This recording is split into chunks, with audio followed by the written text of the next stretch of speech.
Rappelons-nous qu'en nous, rien n'est absolument pur. Nos motivations sont forcément teintées par notre histoire, notre psychologie. C'est une des formes du refus de ses limites que de poursuivre une rectitude totale, de vouloir être sûr que ce qui est vécu vient uniquement, pleinement de Dieu. Il est quasi impossible de discerner exactement quelle est la part de Dieu et la part de l'être humain. C'est notre condition d'homme et de femme. Vivons là dans la paix du cœur. Il est destructeur et faux de penser que le passé est gommé sans valeur. C'est ce qui a été vécu qui permet de faire le pas posé aujourd'hui.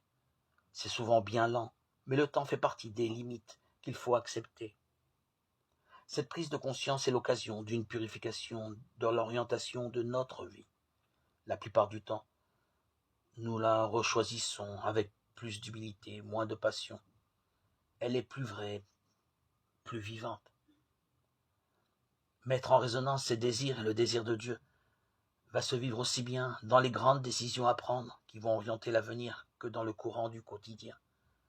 C'est la façon de vivre des serviteurs du royaume, de ceux et de celles qui sont entrés dans une relation particulière, personnelle, avec le Père, le Christ, l'Esprit.